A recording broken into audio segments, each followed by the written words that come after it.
case of your oil company versus bad weather, the charge that the defendant, bad weather, does distort, disfigure, conceal, and otherwise cause to be misrepresented to the public the true image of your oil company.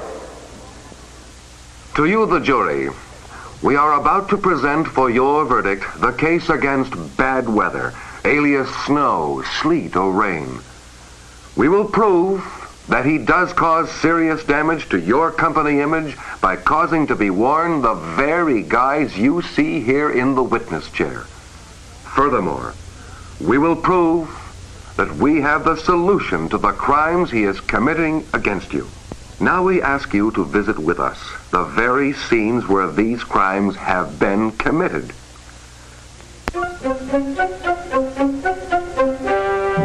Nobody knows better than you that this is a nation on wheels. As the motorists travel the highways, day in and day out, this is what they see.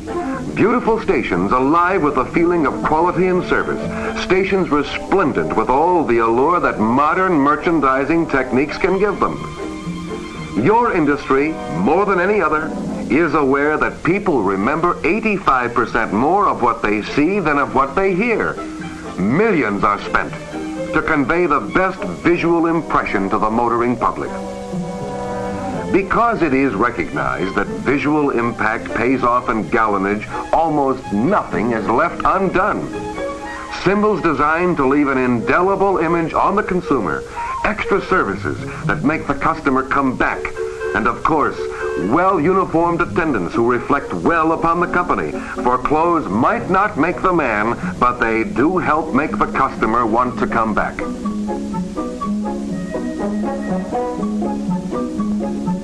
Yes, it's a job effectively and well done, one of which you can be proud until bad weather strikes.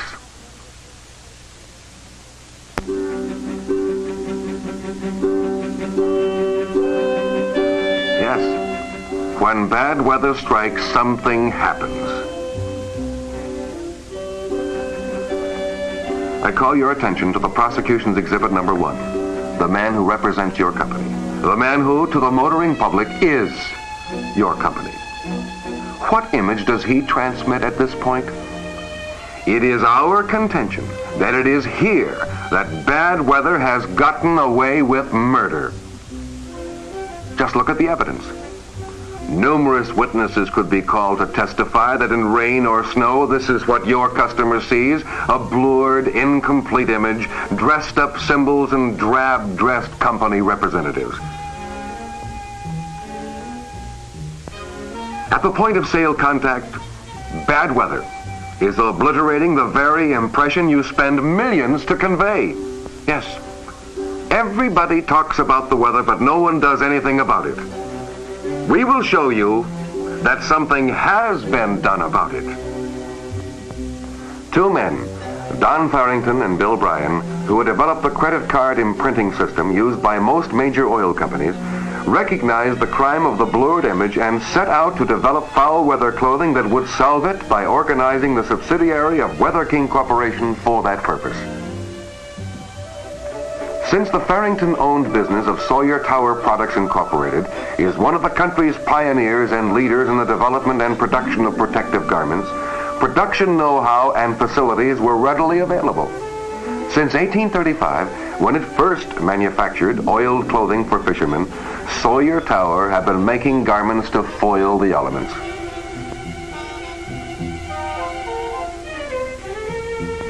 This heritage of craftsmanship from the past has been combined with modern technology to produce outerwear superior to any in the world.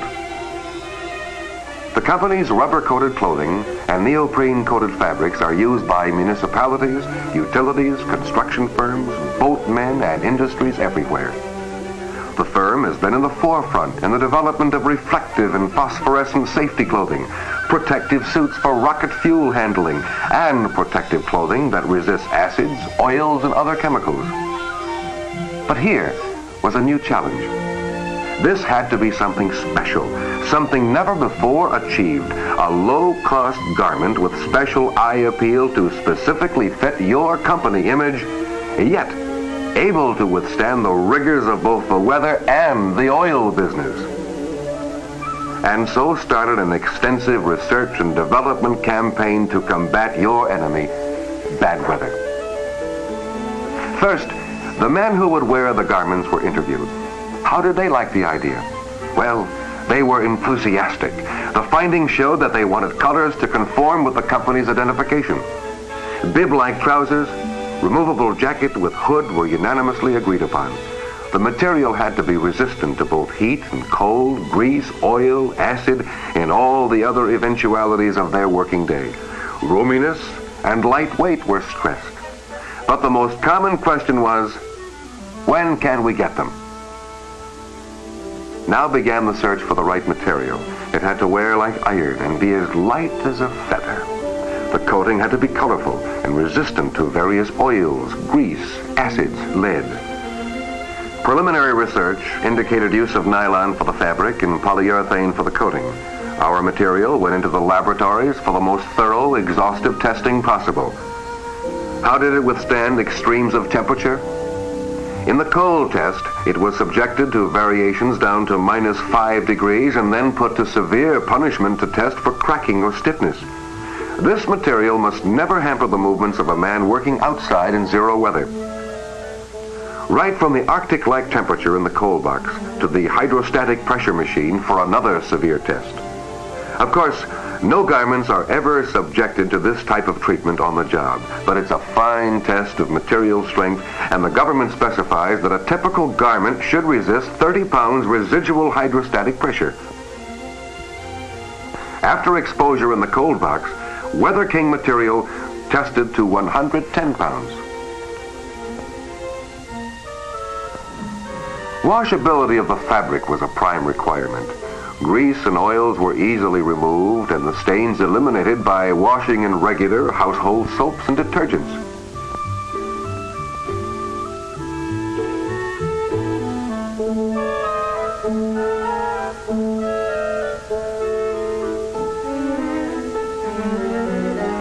We have given the material severe, brutal tests for wear and tear. There is one test on the abrasion machine, the face of one coated material being rubbed against another piece of the material. It's similar to the reaction produced when the garment is in use, one part of the material rubbing against another. It was found that after about 50 cycles, there was no sign of wear.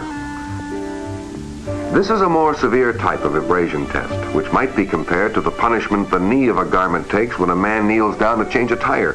The material here is being subjected to wear by an abrading rubber wheel.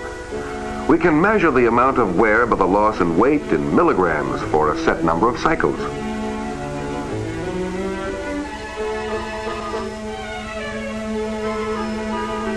Hydrostatic pressure tests continue to maintain the 110-pound pressure results. And how does Weather King material compare with other protective fabrics? This is the tear test to give a comparison of lightweight, strong nylon with fabrics having more bulk.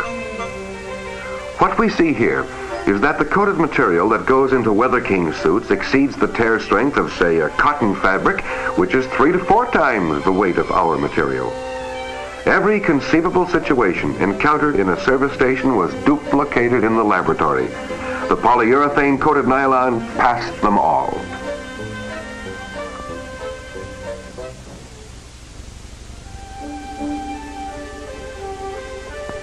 Now pilot models were made according to the specifications developed from the research in the field.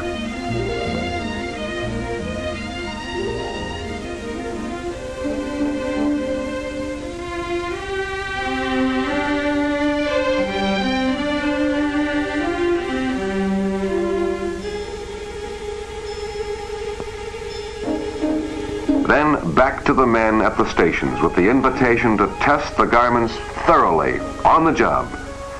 Did they afford ample protection? Were they sufficiently light in weight? How about roominess? Test them under all conditions was the request. And test them they did in every conceivable situation. The final report? Protection, comfort, durability, appearance. Excellent. So the first foul weather suits designed specifically for the oil business went into production.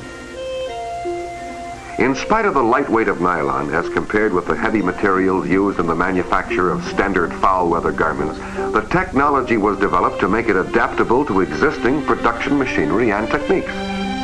Quality control is maintained throughout, in pre-coating tests, through coating operations, and after coating.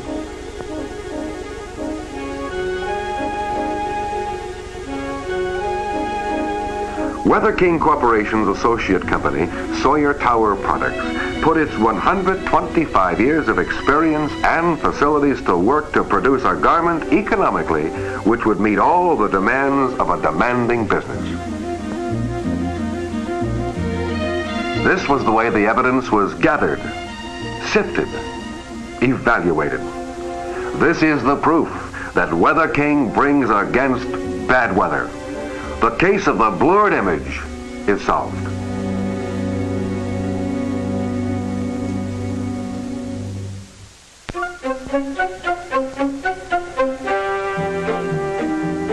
No longer need the coming of rain or snow create a distortion of the total image you have worked to build. You know that despite the weather, your standard merchandising symbols will continue to do their jobs. But now there is a difference. They will have help right where it counts the most, at the point of customer contact.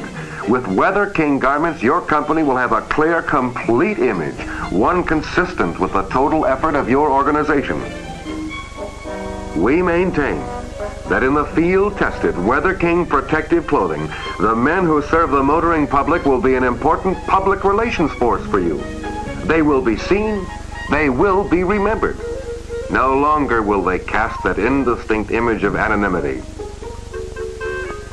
As you have seen from previous evidence, no matter what services they perform, Weather King suits pass every test. Members of the jury, the rewards of good merchandising are increased sales. Weather King Corporation offers you a new kind of merchandising, one especially tailored to your needs.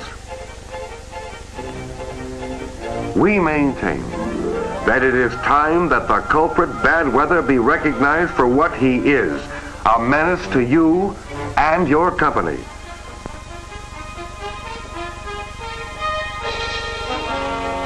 Weather King Corporation rests its case. The verdict is yours.